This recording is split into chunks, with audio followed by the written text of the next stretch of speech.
Pertengahan dekad 1980 menandakan satu perubahan besar dalam sejarah politik Sabah. Buat pertama kalinya sejak pembentukan Malaysia pada tahun 1963, sebuah parti tempatan yang berada di luar Barisan Nasional berjaya membentuk kerajaan negeri melalui proses pilihan raya. Peralihan kuasa ini berlaku dalam suasana ketegangan politik, pertikaian perlembagaan dan tekanan keselamatan. Joseph Pairin Kitingan dilahirkan pada 17 Ogos 1940 di Tambunan, Borneo Utara ketika wilayah ini masih berada di bawah pentadbiran kolonial British. Beliau dibesarkan dalam masyarakat Kadazan Dusun yang berpegang kuat kepada adat, tanah komuniti dan struktur kepimpinan tradisional.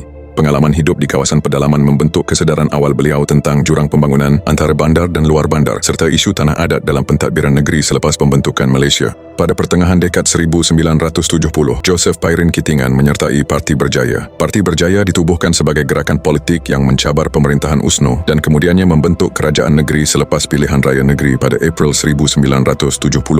Menjelang awal dekad 1980, perbezaan pandangan antara Pairin dan kepimpinan Parti Berjaya menjadi semakin ketar. Pairin menyuarakan kebimbangan terhadap isu tanah adat, hak masyarakat pribumi dan ketidakseimbangan pembangunan antara kawasan bandar dan pedalaman. Perbezaan ini menyebabkan hubungan beliau dengan kepimpinan parti menjadi tegang. Pada tahun 1984, Joseph Pairin Kitingan dipecat daripada Parti Berjaya berikutan perbezaan pandangan yang semakin ketara dengan kepimpinan tertinggi parti dan seterusnya digugurkan daripada jawatan dalam kerajaan negeri. Susulan penyingkiran tersebut, kerusi Dewan Undangan Negeri Tambunan diisytiharkan kosong. Mengikut peruntukan Undang-Undang Pilihan Raya, kekosongan kerusi ini mewajibkan satu pilihan raya kecil diadakan bagi mendapatkan mandat baharu daripada pengundi. Joseph Pairin Kitingan kemudiannya bertanding sebagai calon bebas dalam pilihan raya kecil bagi kerusi Dewan Undangan Negeri Tambunan. Beliau memenangi pilihan raya kecil tersebut dengan majoriti besar. Kemenangan ini menunjukkan bahawa sokongan pengundi Tambunan kekal bersama beliau walaupun tanpa sokongan mana-mana parti kerajaan. Pada 8 Mac 1985, Joseph Pairin Kitingan menubuhkan Parti Bersatu Sabah atau PBS. Parti ini ditubuhkan sebagai sebuah parti pelbagai kaum dengan sokongan awal yang kuat daripada masyarakat pedalaman, khususnya masyarakat Kadazan Dusun. Pada peringkat awal penubuhannya, PBS memilih untuk berada di luar Barisan Nasional, satu pendirian yang berani dalam lanskap politik Malaysia ketika itu. Pada April 1985,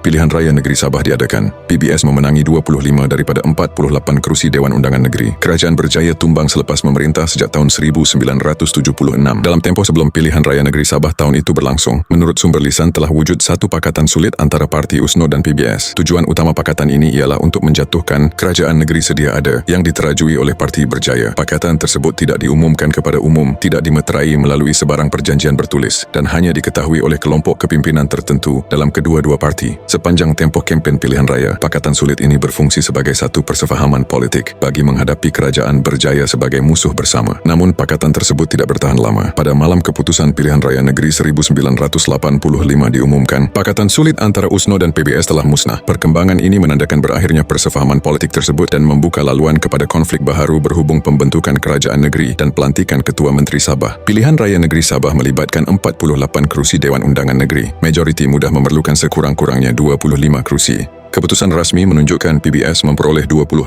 kerusi, USNO memperoleh 16 kerusi dan Parti Berjaya memperoleh 6 kerusi. Menurut sumber lisan, pada malam keputusan diumumkan, USNO menganggap telah dikhianati oleh PBS kerana pada malam tersebut wakil-wakil tertentu dilaporkan tidak dapat dihubungi. Dalam keadaan tegang itu, Datuk Mustafa Datuk Harun membuat keputusan untuk membentuk satu pakatan baharu dengan Parti Berjaya yang memiliki 6 kerusi dengan menghubungi Haris Mohamad Saleh kerana gabungan USNO 16 kerusi dan Berjaya 6 kerusi memberikan jumlah 22 kerusi. Usaha kemudian dibuat untuk mendapatkan 6 lantikan tambahan bagi mencukupkan jumlah 28 kerusi dan mengatasi PBS.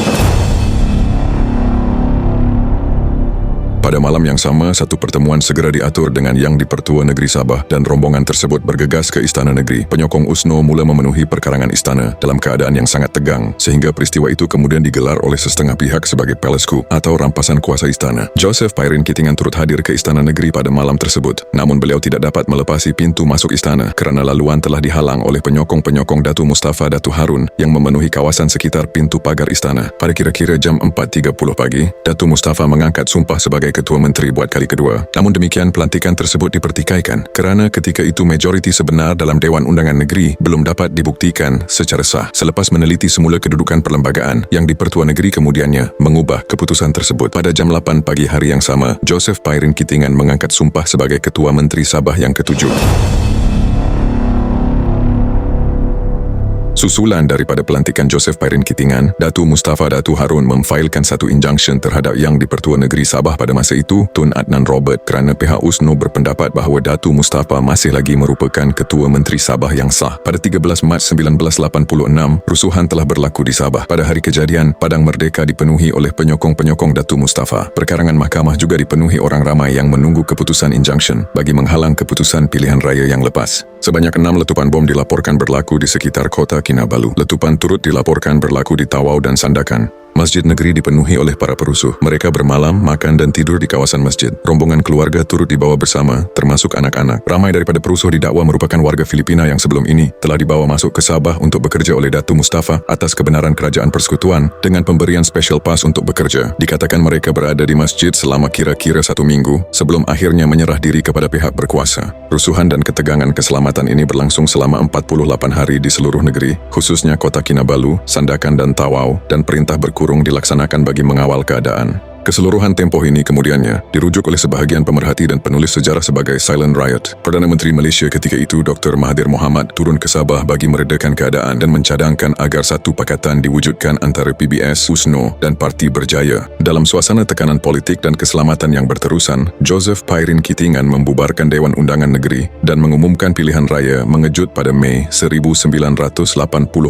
Langkah ini bukan sekadar mencari mandat baharu, tetapi usaha menamatkan krisis melalui pengesahan sokongan rakyat. Keputusan pilihan raya ini jelas. PBS memenangi 34 kerusi, meningkatkan majoriti dengan ketara. Selepas kemenangan ini, episod Silent Riot beransur-ansur reda tanpa pernah diumumkan tamat secara rasmi. Menurut laporan yang direkodkan, insiden rusuhan tersebut melibatkan sebanyak 34 letupan bom, di samping 20 kes kebakaran dan 56 kes ugutan bom yang dilaporkan di pelbagai lokasi. Dalam tempoh yang sama, sebanyak 73 kenderaan musnah, manakala 1,763 orang telah ditahan oleh pihak berkuasa. Daripada jumlah itu, 6 orang telah ditahan di bawah Akta Keselamatan Dalam Negeri. Kerugian keseluruhan dianggarkan mencecah 10 juta ringgit dan insiden ini turut mengakibatkan 5 kematian dalam kalangan orang awam. Menjelang penghujung dekad 1980-an, hubungan antara Kerajaan Negeri Sabah dan Kerajaan Persekutuan kembali melalui fasa ketegangan. Isu autonomi negeri, pembahagian kuasa serta kedudukan Sabah dalam Persekutuan Malaysia terus menjadi antara perkara yang sering diperdebatkan dalam wacana politik ketika itu. Menjelang pilihan raya umum 1990,